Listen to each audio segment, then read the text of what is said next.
Perfecto, Cari. Cuando quieras, empezamos. Bien, bueno, gracias Eugenia por presentarme. Bueno, hoy vamos a continuar con las clases de este curso en donde voy a desarrollar la terapéutica farmacológica de las patologías más frecuentes o más prevalentes en las personas mayores. Como objetivo, ustedes van a, después de esta clase, poder reconocer las características principales de la población adulta mayor en el contexto sanitario en que actualmente nos estamos desarrollando para poder realizar la prescripción farmacológica denominada racional, acorde a este grupo etario. También van a poder conocer cuáles son los factores que inciden sobre la respuesta a los fármacos en esta población, cuál es la farmacodinamia, la farmacocinética, cómo se realizan las interacciones farmacológicas y las reacciones adversas. Y por último, van a poder analizar cuál es la terapéutica farmacológica que se emplea en las enfermedades más prevalentes de la persona mayor, que en esta clase se van a desarrollar la hipertensión arterial, la diabetes tipo 2, EPOC y las demencias. Estamos viviendo actualmente en el mundo una transición poblacional en donde la población está cada vez más envejecida.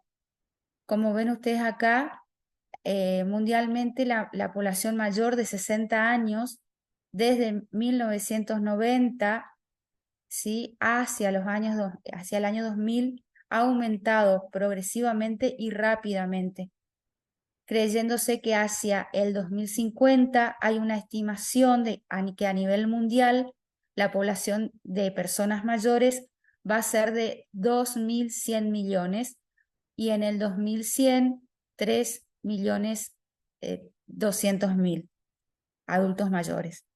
Entonces, hay una realidad y es que hoy es habitual llegar a viejo y la vejez está afianzada cada vez más en la humanidad. Entonces, hay distintas políticas, estrategias sanitarias que se vienen trabajando desde hace muchos años a nivel mundial y una de las actividades que realizaron es poder llegar a una convención y poder decir cómo llamamos a esta población, porque se le dice anciano, población senil, personas de la tercera edad. Entonces, ya para la Convención Interamericana sobre Derechos Humanos de las Personas Mayores, ¿sí?, que fue en el año 2000 aproximadamente, la persona mayor se conceptualiza como aquella persona de 60 años o más, salvo que la ley determine una base de una edad menor o mayor, pero nunca superior a los 65 años. Entonces, a partir de ahora ya no le llamamos abuelos, ancianos, seniles, sino que persona mayor.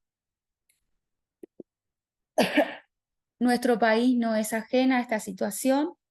En Argentina, la pirámide poblacional, en el último censo ya del año 2022, vuelve a dar una imagen de pirámide truncada, en donde la población mayor de 60 años, como ven ustedes, si bien va disminuyendo acorde a las personas jóvenes, con respecto al censo anterior, que fue en el año 2010, eh, resulta que se ensancharon más en la parte alta de la pirámide. Eso significa que hemos también aumentado la cantidad de personas mayores en nuestro país. Entonces, estamos ante el advenimiento de una revolución demográfica. Esa revolución demográfica tiene que ver, como ustedes ven acá en la pirámide, que la base de la pirámide se ha acortado.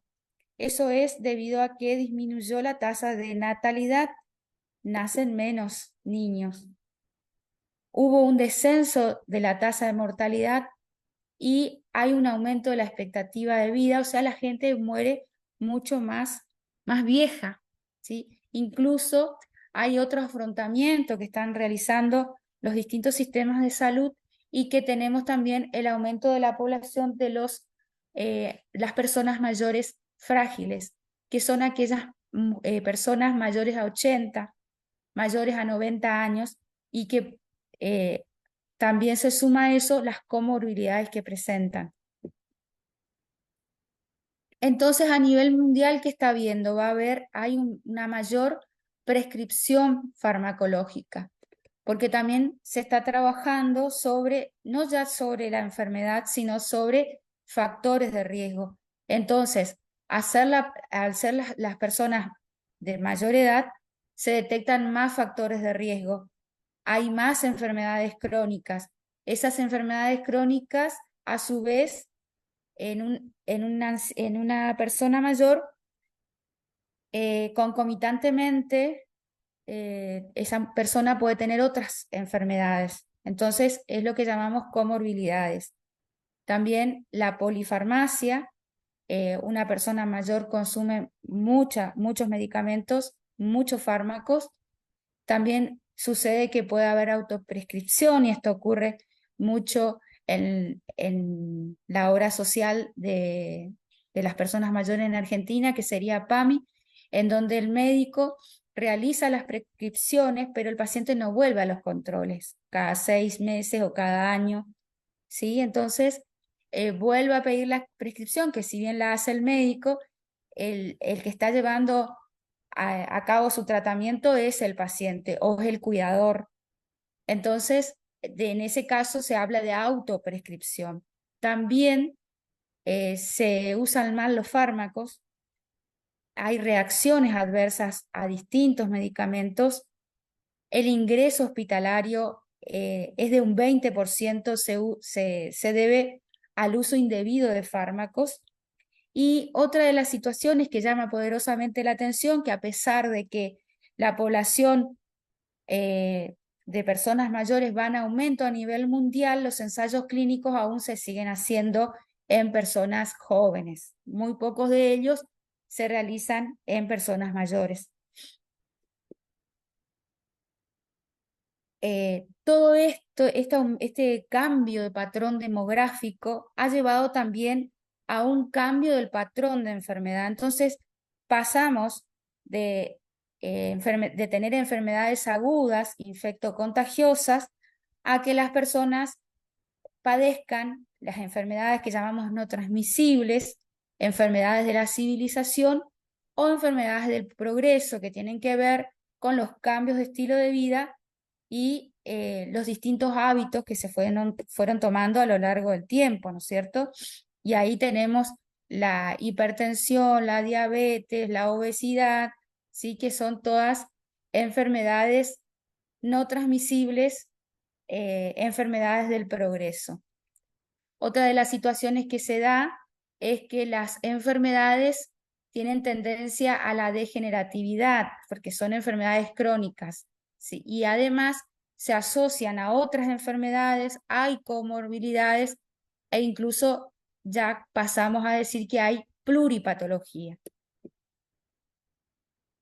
El paciente, por ser una persona mayor, tiene fragilidad clínica, tiene deterioro funcional y pérdida de autonomía y discapacidad, que esto tiene que ver con la etapa de la vida por la que está viviendo. O sea, se puede encuadrar como patología, pero también hay un hilo que separa en lo que es normal en el envejecimiento. Consecuencia de todo este cambio de patrón de enfermedad, tenemos la resultante que es la polidemedicación. ¿Y a qué llamamos polidemedicación? Cuando una persona mayor consume 4 o más principios activos en forma continua en los últimos meses, ¿sí?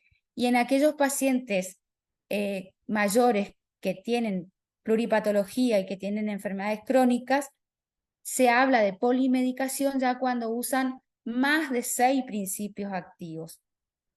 ¿Qué consecuencias o qué riesgos trae que una persona mayor sea polimedicada y tiene mayor riesgo de tener reacciones adversas a medicamentos e interacciones? Como también puede haber errores en la toma de medicación. Muchos adultos mayores tienen un cuidador que está bien orientado y que sabe cómo darle la medicación. Muchos cuidadores no están bien adiestrados en cómo manejar a esa persona mayor. O incluso hay personas mayores que se manejan independientemente, que si bien esto está muy bien, hay días en que puede suceder en que tenga un error en la medicación porque está tomando mal la medicación, ¿sí? Se manejan generalmente por las pastillitas de colores y entonces hay un desfasaje en lo que es la toma de la medicación y eso se debe a esto que es la polimedicación, que en la gran mayoría muchas veces no se puede revertir esto. Si bien en cada consulta al médico, el médico geriatra, el médico de familia, tiene que tener en la historia clínica un registro de los fármacos que utiliza ese paciente que están prescriptos por él y los que no fueron prescriptos con él, porque recuerden que al ser pacientes pluripatológicos pueden tener otros especialistas que atienden a esa persona mayor. En esa historia debe estar todos los fármacos que se utilizan, que utiliza ese paciente. E incluso el médico a cargo puede prescribir otros fármacos y desprescribir. Y eso no está mal. O sea, puede ir sacando algunos fármacos que no sirven, que ya no le hacen efecto, y prescribir otros. Pero todo debe estar anotado en la historia clínica. El envejecimiento es una etapa de la vida del ser humano donde la persona va a experimentar cambios funcionales y estructurales en los órganos. No, sí, eso no es patológico, eso es considerado normal, que muchas de las funciones se vean disminuidas en el envejecimiento es tomado como normal, se debe entender como algo normal. También durante el envejecimiento va a haber una disminución de la capacidad de adaptación. No existe lo que nosotros llamamos la homeostasis, ¿sí? Que es una adaptación y una respuesta del cuerpo hacia algún cambio. Acá más bien lo que sucede es una homeostenosis, ¿sí? En donde el organismo es incapaz de poder adaptarse a alguna situación del medio externo. Y eso va a explicar el aumento de la vulnerabilidad de la persona mayor ante cualquier tipo de agresión. Bueno, y es acá donde debemos ser los médicos muy inteligentes en saber diferenciar cuando el paciente viene a una consulta de lo que es realmente una enfermedad y está asociado a la enfermedad acorde a los síntomas y signos que presenta el paciente y lo que no es enfermedad y lo que es propio del envejecimiento. Tampoco hacer creer al paciente de que lo que le ocurre, que es parte de la enfermedad, explicar que es propio del envejecimiento, ¿sí? Hay que saber diferenciar bien estas situaciones. En el envejecimiento se producen varios cambios, ¿sí? Por ejemplo, la absorción se ve disminuida. ¿Por qué? Porque, por ejemplo, disminuye el transporte activo de sustancias, pero sin embargo, el transporte pasivo no se modifica.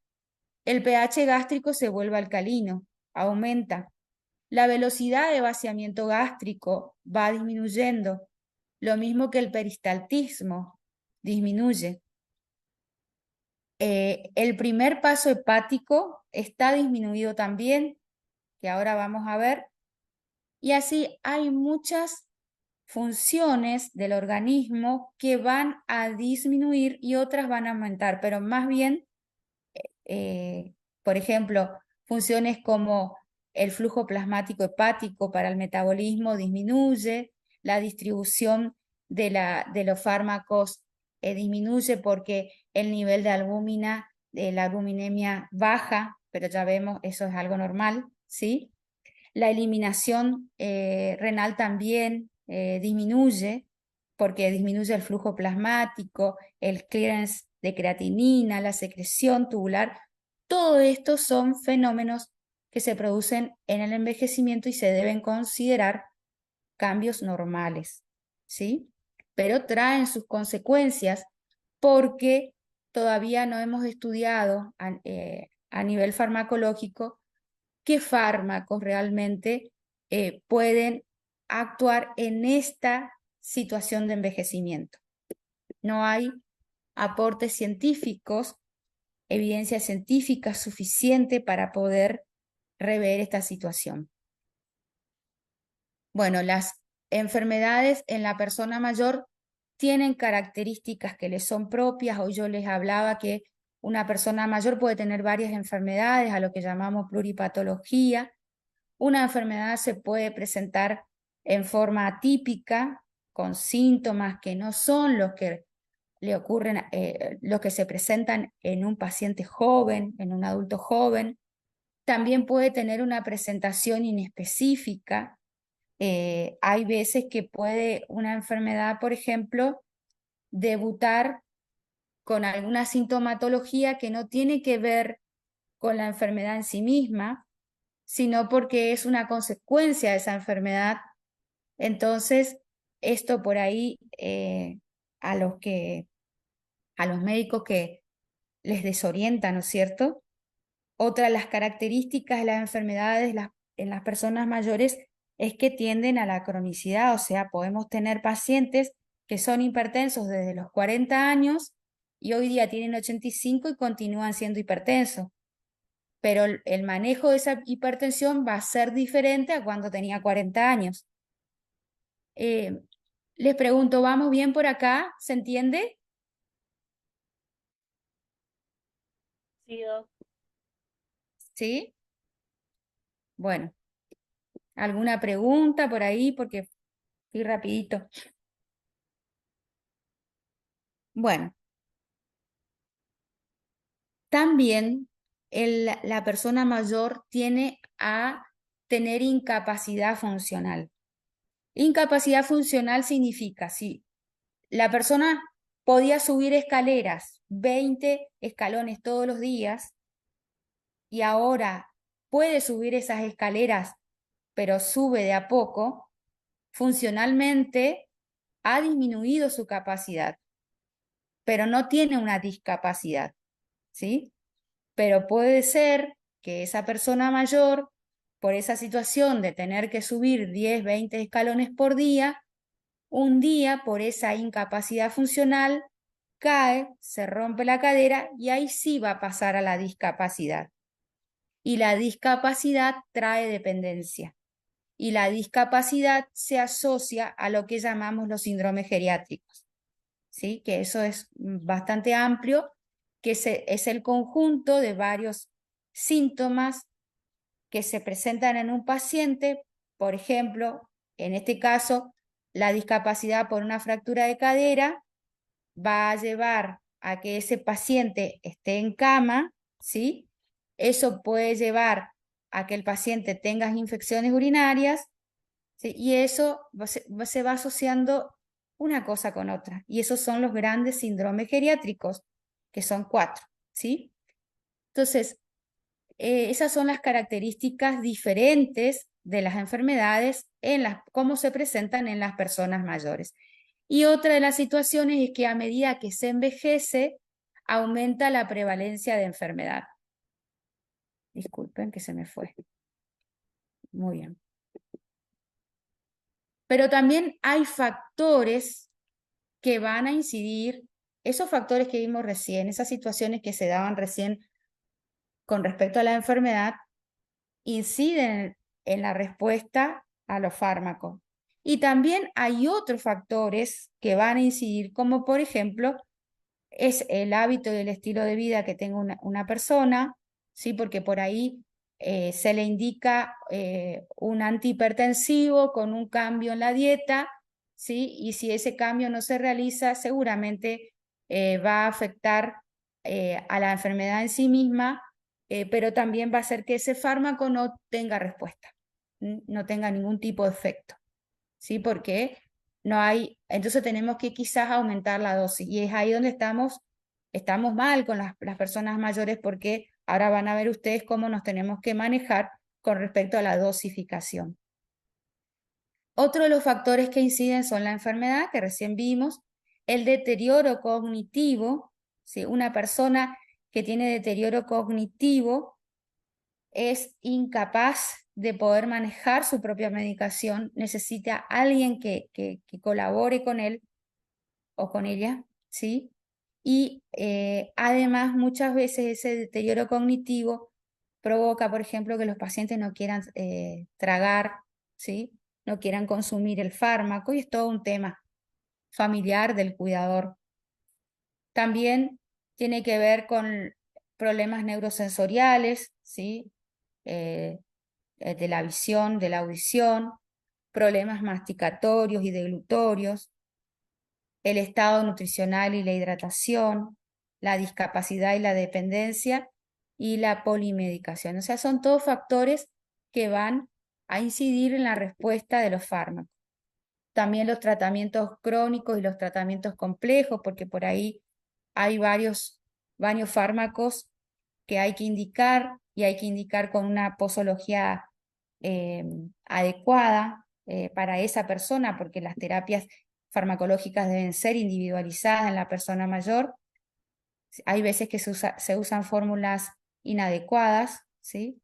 Fármacos que no deben utilizarse en personas mayores se usan, y esas situaciones hacen que el fármaco responda mal, ¿sí? E incluso pueda provocar alguna interacción o algún efecto adverso. También puede ser que el paciente no comprenda lo que el médico le explica de cómo debe usar esa medicación, por consultas inadecuadas, por falta de comunicación y coordinación con los dispositivos sanitarios, y esto ocurre mucho en aquellos pacientes que deben retirar su medicación de algún centro de salud o incluso de la farmacia. A veces también se dispensan mal los fármacos, ¿sí? Si bien dice algo la receta, pero se le dispensa algo diferente, quizás en dosificación, por ahí es la misma droga, o por ahí es una droga que su nombre es similar al nombre de otras drogas, ¿sí? Entonces el paciente lleva y toma algo que está mal, o toma la dosis mal, o toma mal el fármaco.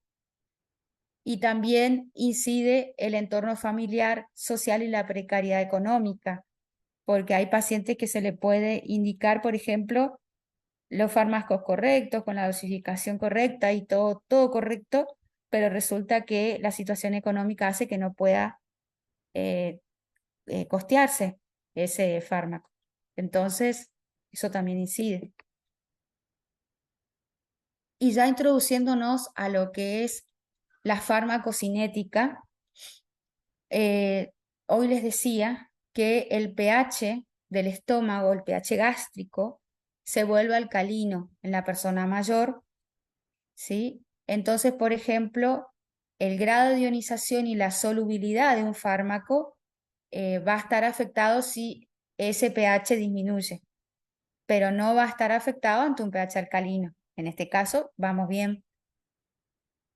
También si, por ejemplo, hay un riego sanguíneo disminuido, ¿sí? O la menor motilidad del tracto gastrointestinal, que esto es una característica en la persona mayor, eso hace que la absorción se vea disminuida. Entonces, por ejemplo, sucede que el paracetamol, que es un fármaco que se absorbe en la primera parte del intestino delgado, por ejemplo, no es absorbido. ¿Por qué no es absorbido? Porque la motilidad del tracto gastrointestinal está enlentecida, entonces no pasa del estómago al intestino delgado, ¿sí? Entonces, cuando tenga que hacer efecto, va a pasar las horas, ¿sí? Que debería hacer el efecto, y no sirve de esa manera. Entonces hay que tener en cuenta cómo deberíamos administrar ese fármaco, ¿sí? Quizás administrarlo solo, ¿sí? Con un vaso de agua fresca, por ejemplo. Eso aumenta la motilidad del tracto gastrointestinal. Y otra de las situaciones que también ocurre es que hay la superficie de absorción intestinal también disminuye en la persona mayor, ¿sí? Hoy les decía también que el transporte activo también se reduce como algo fisiológico en el envejecimiento, entonces aquellos fármacos que se absorben por transporte activo ven reducida su absorción. Entonces, ¿qué debemos hacer? Tratar de dar estos fármacos solos, ¿sí? Dar estos fármacos antes de las comidas, no dar estos fármacos cuando se consumen antiácidos, ¿sí? O si no, darle antiácidos significaría que ese fármaco no se absorbería y no tendría efecto, ¿sí? Otra de las situaciones es que la persona mayor pierde masa corporal total y gana grasa, ¿sí? Y también pierde agua. Eso es todo fisiológico. Y desciende la albúmina plasmática, ¿sí? Entonces, ¿qué sucede? Aquellos fármacos que son lipofílicos, ¿sí? Rápidamente van a hacer efecto, ¿sí? Porque se van a diluir en grasa y van a absorberse rápidamente. Entonces, esos fármacos hay que disminuir la dosis. ¿Mm? Ese es el caso, por ejemplo, de las benzodiazepinas.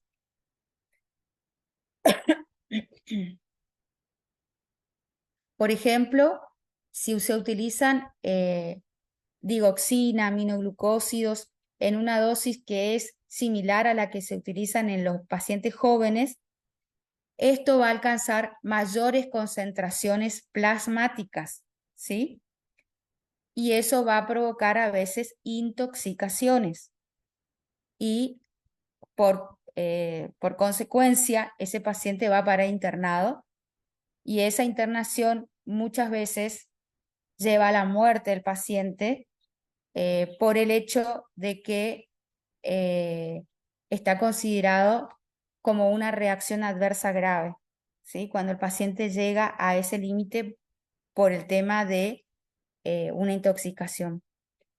Además, recuerden que al haber polifarmacia, el paciente puede tener una reacción adversa a un medicamento en especial, pero también puede estar haciendo una interacción al mismo tiempo.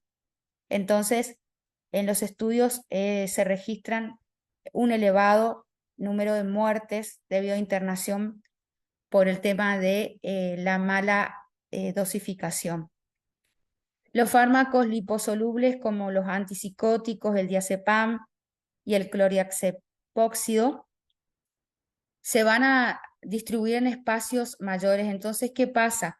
Van a prolongar su tiempo por más efecto, por más tiempo, y entonces también van a producir toxicidad, ¿sí? Otra de las situaciones que se da en la persona mayor con respecto al metabolismo es que la fase 1, con la que cuenta el sistema enzimático y que está relacionado con la biotransformación de los fármacos, ¿sí? Donde se produce la oxidación, la reducción, ¿sí? La hidrólisis. Esa parte del sistema enzimático en una persona mayor tiene menor actividad. Se cree que en un 1% menos. Y eso no afecta a las personas mayores consideradas aparentemente sanas, si se puede decir, ¿sí?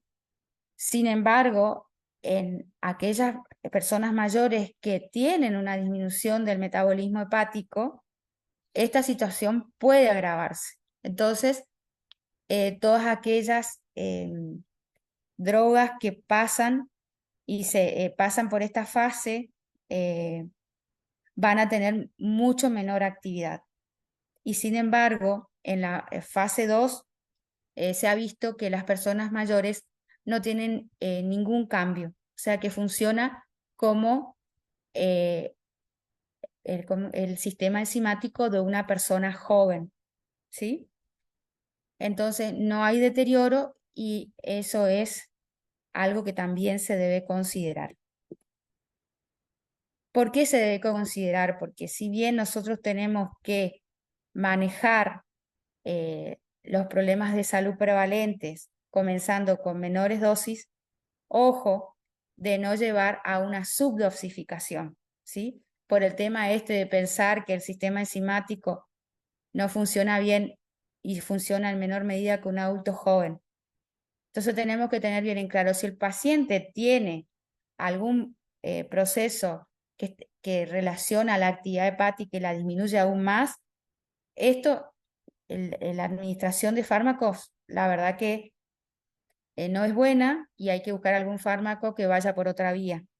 Pero si es necesario administrar en un paciente que aparentemente no tiene ningún problema hepático, se le puede dar, ¿sí? Comenzar con menores dosis, pero no subdosificar, ¿sí? Porque así como damos dosis de personas jóvenes en personas mayores y provocamos toxicidad, también lo que hacemos mal es de bajar la dosis y subdosificar y no hay ningún tipo de efecto farmacológico. ¿Se entiende lo que quiero decir?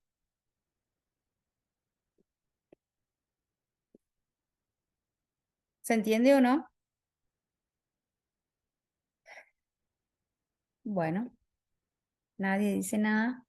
Continuamos. Sí, Doc, se entiende. Sí, Sí, sí. doc.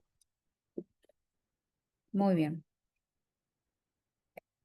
Entonces, sabemos que la capacidad del hígado se reduce con la edad y afecta el metabolismo oxidativo, pero no podemos decir con exactitud, ¿sí?, que durante el envejecimiento el metabolismo de los fármacos se ve alterado. Entonces, ¿cuál es la mejor forma de actuar? Y la forma de actuar es individualizar cada fármaco, ¿sí?, acorde a la situación clínica de cada paciente, en función del estado del paciente y de todas las otras situaciones concomitantes, ¿sí? Recuerden, hay que registrar los fármacos que utiliza el paciente y qué otras patologías tiene, ¿sí? Y acorde a eso, vamos a prescribir. Muy bien. Con respecto a la excreción, esperen un poquito.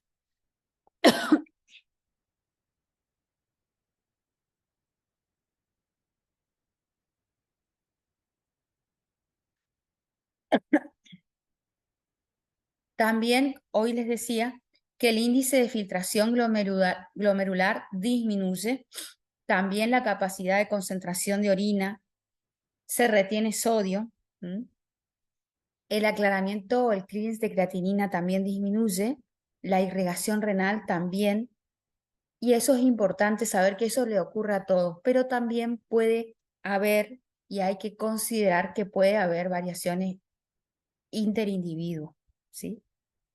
Otra de las situaciones que se da es, por ejemplo, que generalmente lo que hacemos es controlar la creatinina del paciente. Si la creatinina está muy elevada, ese paciente puede estar con un fallo renal, pero resulta que la creatinina en la persona mayor, por más que esté con un fallo renal, puede tener una creatinina normal.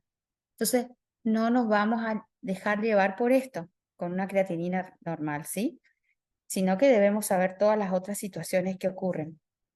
Entonces, esto es importante porque hay veces que indicamos algunos fármacos que tienen márgenes terapéuticos estrechos, ¿sí? Y tienen una forma de excreción renal una proporción que debe excretarse en forma renal, ¿sí? ¿Y qué pasa? Como tenemos todo disminuido y también la eliminación, va a haber un aumento a nivel plasmático, ¿sí? Entonces también podemos llegar a la toxicidad, ¿sí? Y es algo que debemos tener en cuenta.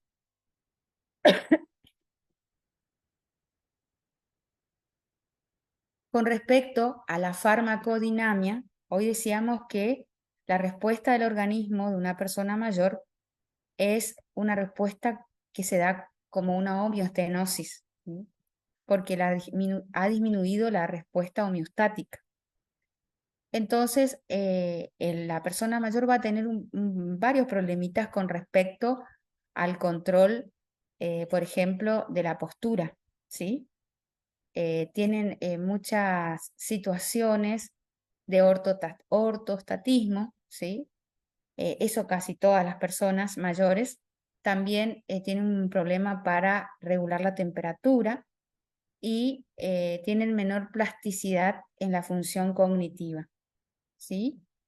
Entonces, eso puede llevar a los cambios en la farmacodinamia. Entonces, cualquier fármaco que intervenga en uno de estos sistemas, ¿sí?, va a haber aumentado sus efectos adversos. Por ejemplo, si nosotros damos enalapril, que es un fármaco que se utiliza para la hipertensión, ¿sí? Y ese paciente tiene ortostatismo, tiene hipotensión ortostática, ¿qué va a pasar? Es muy probable que ese paciente aún tenga mucho más ortostatismo, ¿sí? Entonces, va a estar propenso a qué? A las caídas. ¿Y de las caídas a qué? A las fracturas.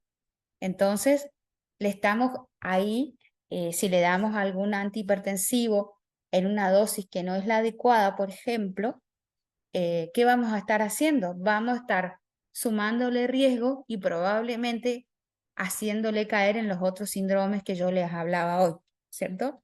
Eh, de caída, de fractura, y eso después trae la incontinencia urinaria y así, ¿sí? Entonces, ¿qué debemos hacer? Ser prudentes a la hora de prescribir antihipertensivos, benzodiazepinas, antipsicóticos, eh, anti, antidepresivos, ¿sí? Preguntar, hacer la prueba en el consultorio, a ver si el paciente tiene ortostatismo o no, ¿sí? También hay que tener cuidado con los anticolinérgicos y anticoagulantes, entre otros fármacos. Otra de las situaciones es que hoy les decía que las interacciones farmacológicas que se producen en la persona mayor son potencialmente graves. Muchas de ellas le llevan a la muerte, sobre todo aquellas que ingresan al medio hospitalario. O sea, la causa del ingreso es por alguna interacción grave. ¿Y por qué? Porque se retarda en hacer el diagnóstico de la interacción. Porque yo les decía, son pacientes que tienen varias comorbilidades, son pluripatológicos, entonces por ahí la interacción se presenta de una manera que ¿a dónde se va a buscar? Se va a buscar si eso es causa de la enfermedad. Y por último se va a pensar si es una interacción. ¿Sí? Entonces, ¿qué pasa cuando hay pacientes que reciben varias prescripciones de varios fármacos y a veces de varios médicos? Si se consumen, por ejemplo, 2 fármacos, el riesgo de interacción, según un estudio, va a ser del 6%. Y si, por ejemplo, el paciente toma 8 o más fármacos, la interacción que se pueda llegar a producir va a ser un 100%.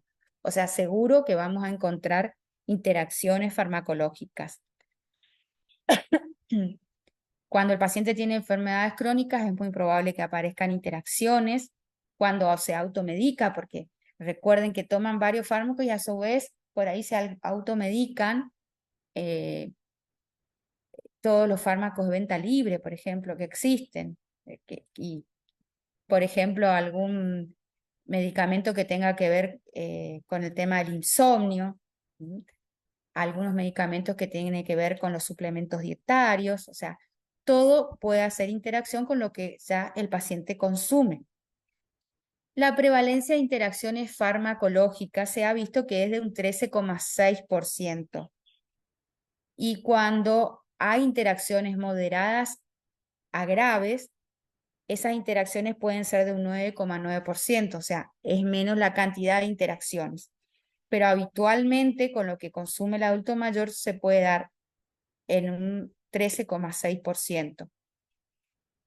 Los medicamentos que frecuentemente están implicados en interacciones son, por ejemplo, los antiarrítmicos, antiaginosos, los analgésicos, antiinflamatorios no esteroides, hasta antagonistas del calcio, antidepresivos, antidiabéticos orales, antiepilépticos, diuréticos, IECA, ¿sí? En esta tabla van a encontrar ustedes cuáles son los que están implicados mayormente entonces en las interacciones. Con respecto a las reacciones adversas a los medicamentos, la OMS define que esta es la respuesta a un fármaco, una respuesta que sea nociva o indeseable y que se produce a una dosis utilizada en el hombre para la profilaxis, para el diagnóstico o el tratamiento. Una RAM que se produce en el medio hospitalario, por ejemplo, se ha visto que la prevalencia es del 10 al 20% de aquellos pacientes que se internan y que tienen entre 65 y 75 años. O sea, la causa puede ser por una RAM. Puede aparecer una RAM cuando hay un síndrome geriátrico o agravamiento de una enfermedad. Claro, porque entramos a indicar, a prescribir otro fármaco que a su vez pueden otra vez interaccionar y producir una reacción o por sí mismo producir una reacción adversa. ¿Cuál es la probabilidad de presentar una RAM? Cuando la persona mayor consume solo un fármaco, es del 5%. Pero acá cuando toma 10 o más fármacos puede darse en un 100% una RAM. Por eso es importante para evitar esto, es desprescribir aquellos fármacos que no son necesarios, aquellos fármacos que no tienen evidencia que realmente sean efectivos. Las RAM son responsables del 18% de las muertes hospitalarias. Y aquellos pacientes que mueren a causa de una RAM fueron en este estudio fueron pacientes mayores que tenían varias patologías pluripatológicos y que tomaban muchos fármacos. Las RAM en las personas mayores pueden afectar al sistema cardiovascular, al sistema nervioso urinario y se van a presentar así, a diferencia de las que ocurren en el adulto joven, que tienen que ver con RAM que se manifiestan a nivel de la piel y del aparato digestivo.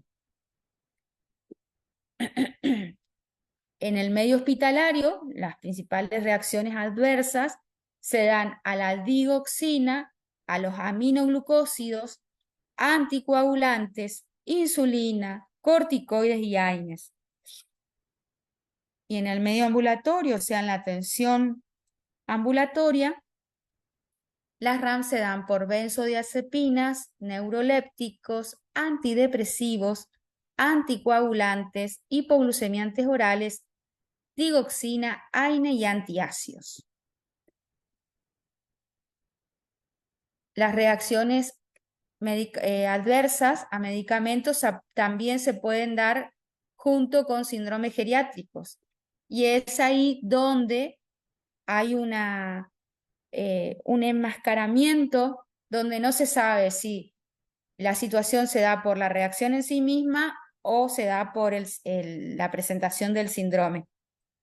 Entonces, puede haber, por ejemplo, malnutrición y el paciente tiene anorexia, pero esa anorexia no es por otra situación, sino que es farmacológica, producida por la dioxina o la teofilina, por ejemplo. O puede tener también alteración en el gusto, hipogeusia. ¿Por qué? Porque utiliza alopurinol o cimetidina. O puede tener mala absorción por isoniazida y anticonvulsivantes. Entonces, eso puede ser propio de la RAM a estos fármacos, ¿sí? Y se acompaña a un síndrome geriátrico. Pero la causa es esta, no es un problema de nutrición en sí mismo. Lo mismo, por ejemplo, los anticolinérgicos producen incontinencia urinaria, el prazosin también, los diuréticos producen urgencia miccional. Todos van a presentarse como una incontinencia urinaria, pero seguramente esa es la causa y no un problema de salud del paciente. Y esta situación hay que tener en cuenta, por ejemplo, en pacientes que tienen hiperplasia prostática. No hay que indicarle, no hay que prescribirle estos fármacos que producen incontinencia, ¿sí? O en aquellos pacientes que tienen algún tipo de afección vesical. Bueno, y así, acá ustedes van a ver que el síndrome geriátrico de deterioro cognitivo puede darse por anticonvulsivantes, benzodiazepinas, digoxina, indometacina. La depresión también puede aparecer como una reacción adversa a los bloqueadores beta, a los corticoides, a la metildopa. La inmovilidad por el uso de corticoides debido a la atrofia muscular y el parkinsonismo que puede aparecer a consecuencia de los neurolépticos. Y en este caso, ¿cómo se sabe que es por esta causa el parkinsonismo? Y bueno, se suspende el fármaco y desaparece. Las caídas, que es otro síndrome geriátrico, del que recién yo les decía, que un paciente que está con hipertensión arterial y a su vez tiene hipotensión postural u ortostatismo, no debería recibir una dosis mayor de un antihipertensivo. ¿Por qué? Porque se puede caer y eso es parte de un síndrome geriátrico que trae como consecuencia otro síndrome. Las benzodiazepinas también producen incoordinación motriz, los neurolépticos nuevamente con el parkinsonismo y la hipoglucemia que producen los antidiabéticos orales, que ahora ustedes van a ver que hay antidiabéticos que sí están indicados en las personas mayores y otros no, por este riesgo de producir hipoglucemia. Uno de los términos que se agrega a todo esto, que es la atención de la persona mayor y la atención de las enfermedades prevalentes, la terapéutica farmacológica, es el término medicación inadecuada. Medicación inadecuada hace referencia a aquellos fármacos que se deberían evitar prescribir en la persona mayor por el riesgo de reacciones adversas e interacciones, o bien por ser ineficaces en estos pacientes, especialmente si se dispone de otras opciones terapéuticas. Eso es importante, tener en cuenta que no podemos indicar una medicación inadecuada, por ejemplo, que nunca fue usada en las personas mayores, fármacos que se sabe que puede producir reacciones adversas y entonces no debería indicarse, ¿sí? Y sobre todo si hay algún otro fármaco que ha demostrado más efectividad. Entonces vamos por eso primero para después, si no sirve, vamos a las segundas opciones de tratamiento.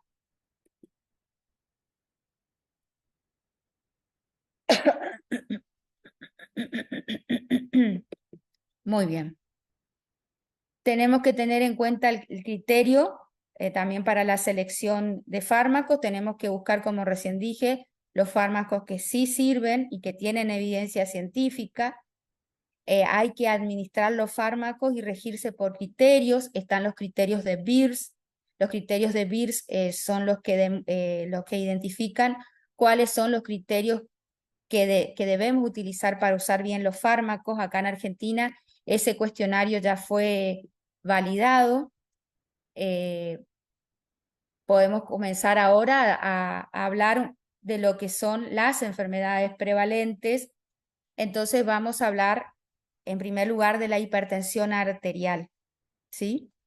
Entonces debemos saber que la presión arterial debe tratarse y debe llegarse a un valor estimado que podría ser beneficioso para los adultos, y fíjense la diferencia con el adulto joven, ya que el 150-80 milímetros de mercurio se considera que sería un buen valor para manejar bien la hipertensión en una persona mayor.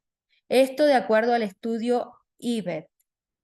También es importante porque hay una disputa ahí si tratar o no la hipertensión arterial sistólica, y la verdad que sí, hay que tratarla, y se puede utilizar clortalidona, ¿sí? La clortalidona ha demostrado ser beneficiosa porque reduce el ictus en un 36%, el GIAM en un 27% y la insuficiencia cardíaca en un 54%, y la morbilidad cardiovascular total en un 32%. Entonces, ¿qué vamos a utilizar?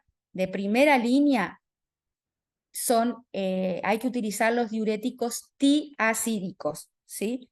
Y siempre comenzar con una dosis baja y después vamos mejorando la dosis hasta llegar a la dosis terapéutica.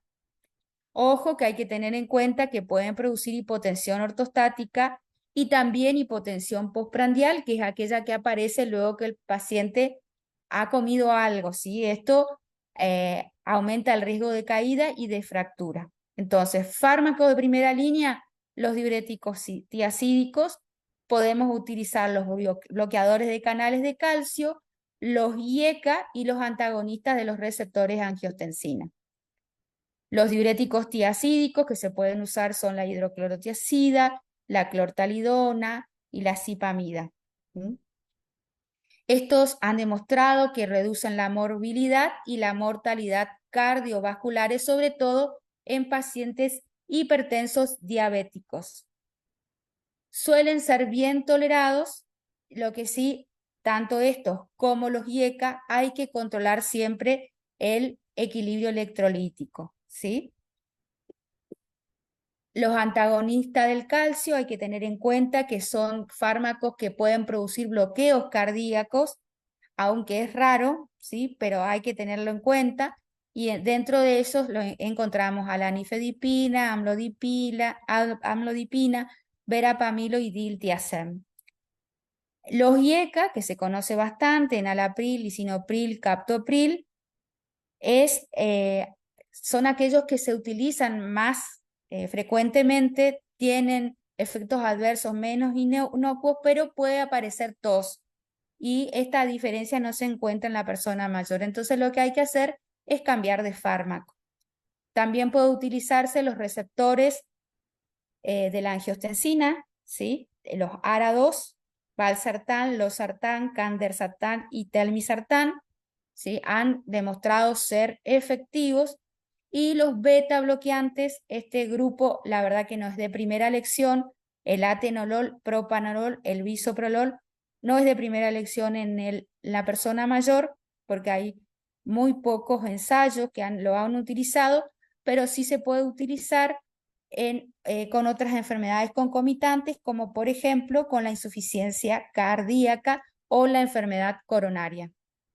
Entonces, hasta el momento, la evidencia disponible sobre el tratamiento de la hipertensión arterial se basa en opinión de expertos. Entonces, hay que adecuar la dosis y la forma de manejo farmacológico a cada paciente.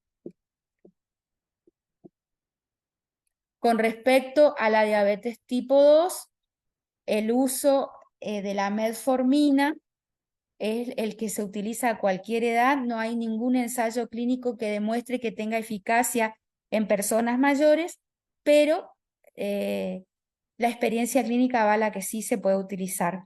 Entonces, ¿cómo usamos la metformina? La metformina se puede comenzar nuevamente con la mitad de la dosis, que sería 850 miligramos, o también se podría comenzar con 250, hasta llegar a 1700 miligramos por día, ¿sí? No se puede utilizar más de esta dosis porque no hay ningún cambio, no hay mejoría, no ha demostrado eficacia. En caso de que aparezca, por ejemplo, mala tolerancia gastrointestinal, está indicado retirar la metformina y suplantar con otro fármaco, ¿sí? Y esa tolerancia gastrointestinal es mucho más baja en las personas mayores. ¿Qué pasa con las sulfonilureas? Son las que deben usarse con más precaución, ¿sí? Porque tienen un riesgo de hipoglucemia muy grave y esto se incrementa con la edad y sobre todo la glibenclamida, que prácticamente está contraindicada en la persona mayor. Se prefiere usar glimepirida, gliclazida y gliclazida, que producen menos efectos hipoglucemiantes. ¿Qué problema tienen las sulfonilureas? Es que ganan peso los pacientes, no se puede aconsejar en la insuficiencia renal ni el paciente con riesgo cardiovascular y favorece las hipoglucemias en pacientes insuficientes renales o insuficientes hepáticos. Y otra de las situaciones es que puede hacer interacciones medicamentosas con varios fármacos como son los salicilatos, dicumarínicos, sulfonamida, fibratos, alopurinol, metotrexato, diuréticos, beta-bloqueantes, corticoides. Todos estos fármacos que muchas veces los pacientes utilizan. Entonces, hay que evaluar bien, ¿sí? Y sobre todo en pacientes polimedicados. Luego tenemos las meglitinidas, que son fármacos que inducen la secreción de insulina por el páncreas.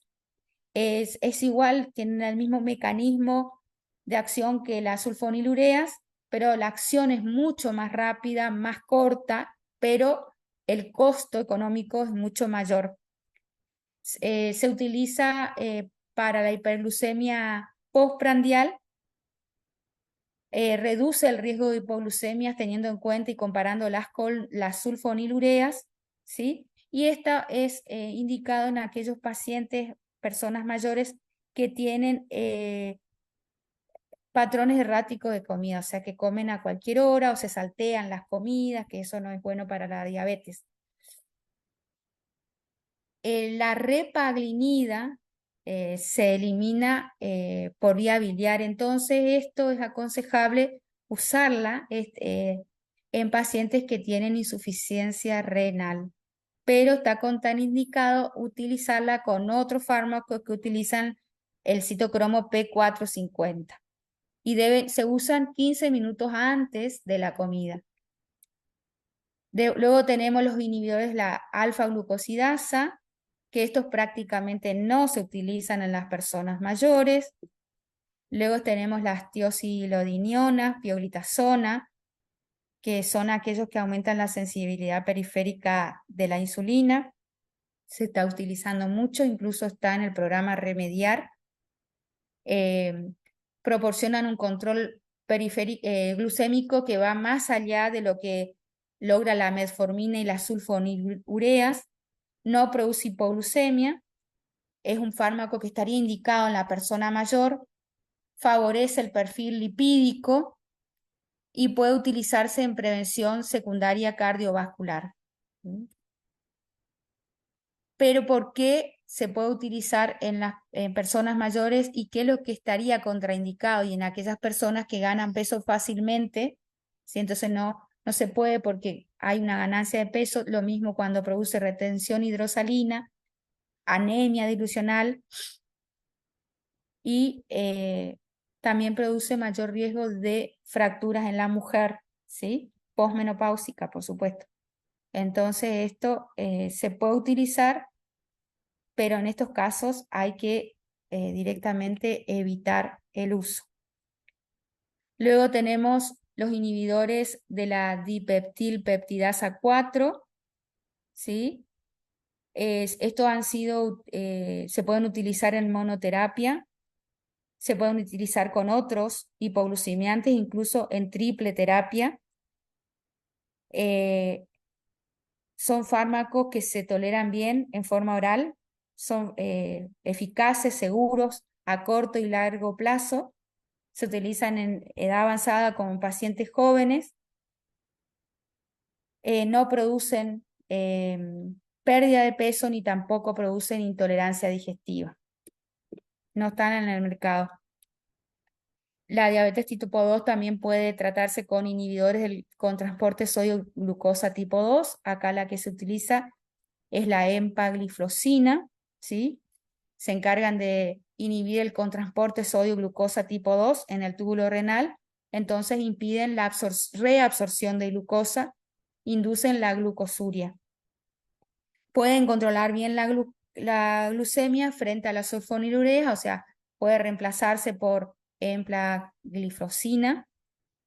Se administran por vía oral en dosis única, en monoterapia, ¿sí? A veces también se puede indicar cuando hay intolerancia a la metformina. Hay que tener cuidado si se administran o se asocian con sulfonilureas porque puede producir hipoglucemias graves. Entonces, lo importante es que se pueda usar como monoterapia y que el control glucémico sea óptimo para no llegar a la asociación. Eso no estaría bien, digamos. El efecto adverso más grave o más común, digamos, es que produce micosis genital, y otra de las situaciones es que incrementa las infecciones del tracto urinario. Esto se relaciona también a que produce una depresión de volumen debido a que como impide la reabsorción de glucosa, lleva a una diuresis osmótica. Eso puede llevar a la deshidratación, a trastornos hidroelectrolíticos, a hipotensión e incluso insuficiencia renal. Hay que indicar con precaución en las personas mayores. La canaflizocina dispone de algunos estudios en pacientes mayores. Esta es la que podía utilizarse, pero en nuestro país no hay, ¿sí? Entonces hay que administrar con mucha precaución. Y luego tenemos la insulina, que es muy conocida, que es un hipoglucemiante muy potente, que actúa activando los receptores de insulina, disminuyendo la producción de glucosa por el hígado y favoreciendo su utilización periférica.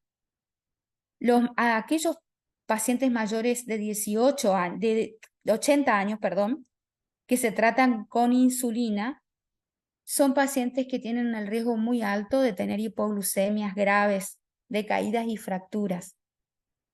Entonces, en este caso, debe individualizarse bien la dosis de insulina a utilizar, si es necesario utilizarla, si no reemplazarla por otra. Otra de las enfermedades prevalentes en la persona mayor es la EPOC, que es la enfermedad pulmonar obstructiva crónica. Cuando se realiza el tratamiento, el objetivo es que el paciente no pierda función pulmonar, que no tenga exacerbaciones, que mejore el estado de salud, su capacidad de esfuerzo y, por último, también, por supuesto, disminuir la mortalidad. No existen pautas, guías clínicas que indiquen cómo debemos dirigir el tratamiento de la EPOC en personas mayores. Entonces, lo que se hace en el tratamiento farmacológico es usar 3 familias diferentes de fármacos inhalados: los betamiméticos, los anticolinérgicos y los corticoides inhalados. Los betamiméticos de corta duración, salbutamol y terbutalina, se usan más como medicación de rescate. Por lo tanto, el paciente debería tener también el tratamiento con un beta-mimético de larga duración, como son el formoterol, el salmoterol, que son los que se prefieren, digamos, y se administran cada 12 horas. Y luego, si en ese transcurso de 12 horas el paciente tuviera síntomas, es ahí donde se utilizaría el salbutamol como rescate. Esto viene en aerosol, puede venir en cartuchos presurizados o polvo seco. Esto tiene un problema y es que la capacidad inspiratoria del paciente debe ser buena para poder realizar bien el tratamiento.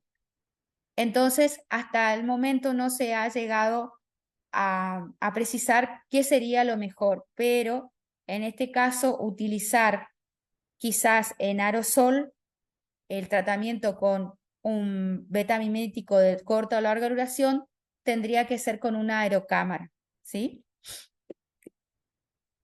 Otro de los fármacos que se usa, se ha dejado de usar en las personas mayores el bromuro hipatropio, pero sí se usa el tiotropio.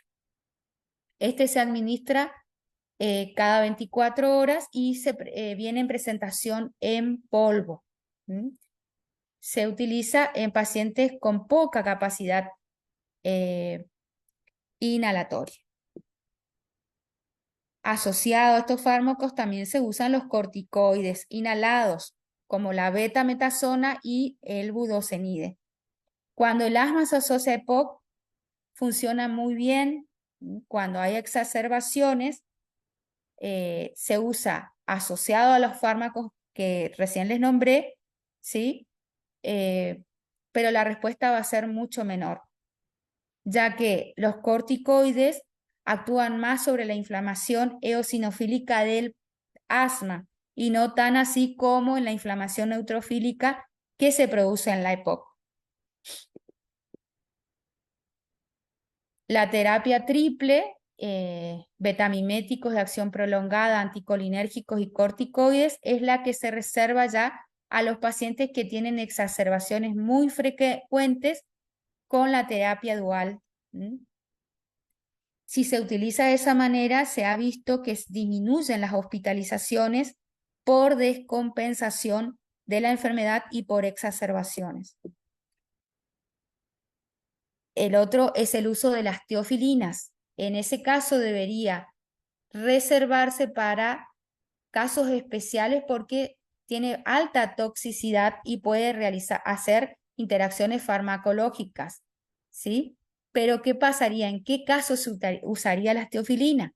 En caso de que el paciente sea resistente a los corticoides inhalados, o sea, que no muestre respuesta hacia los corticoides inhalados. Luego tenemos también las infecciones que se producen en las personas mayores. Lo más frecuente, lo más prevalente son las neumonías y las infecciones urinarias. En este caso usamos betalactámicos.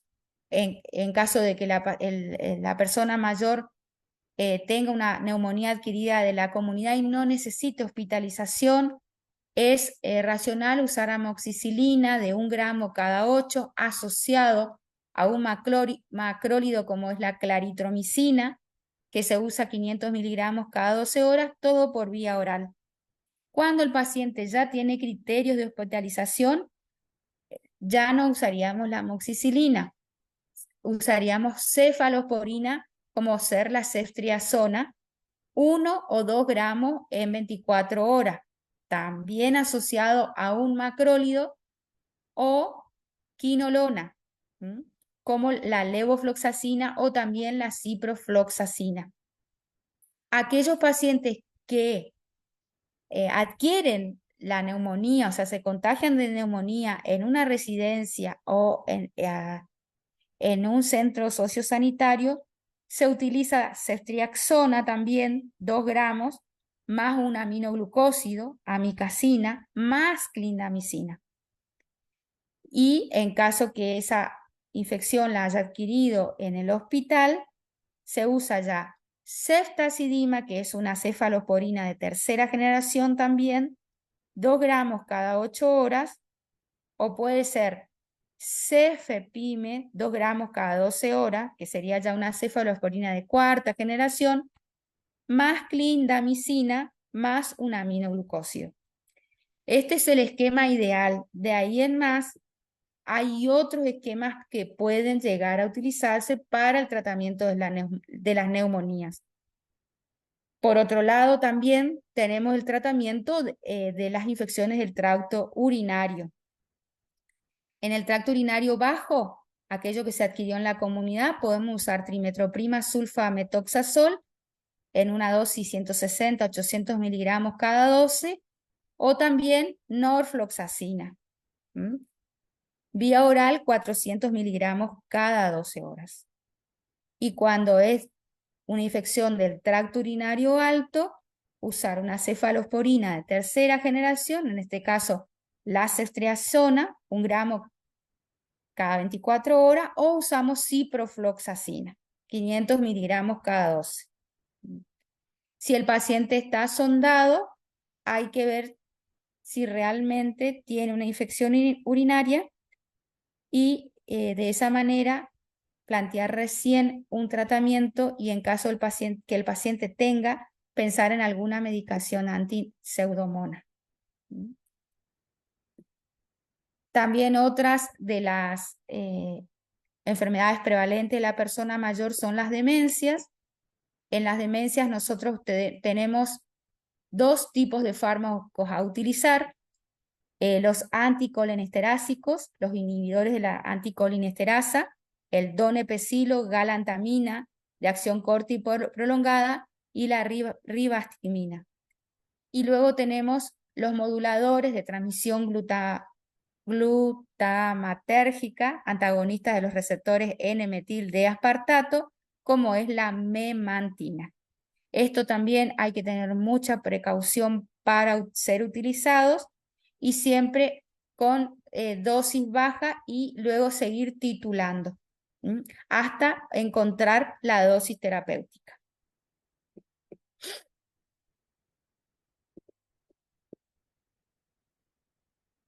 Aquí en este cuadro van a encontrar los aspectos más importantes. Esto seguramente va a estar en el aula, esta clase, así que van a encontrar ahí. Muy bien.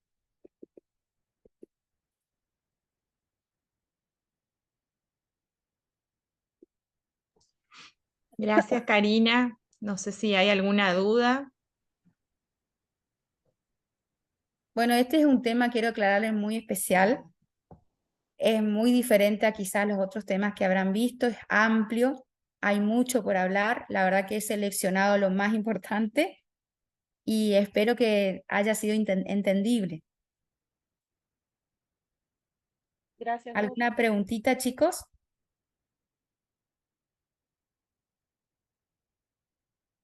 Doc, yo tengo una duda. ¿Sí? ¿Usted dijo que los DPP4 no causan disminución de peso o yo escuché mal? Sí, no causan la disminución de peso. ¿Y los En las SGLT2 personas tampoco? mayores, en las personas mayores. Por eso está Ah, aclarado, ok, ok. ¿sí? Por eso, recién también les explicaba que hay muchas situaciones que se dan a la persona joven, que es lo que habitualmente nosotros estamos sabiendo que es muy diferente a esto de las personas mayores, ¿sí? Sí, Doc, muchas gracias. De nada.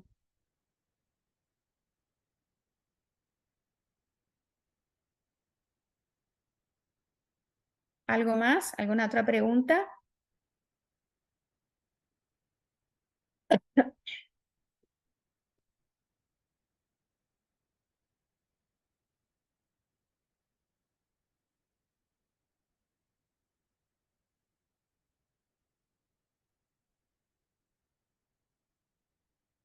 No, Doc, súper.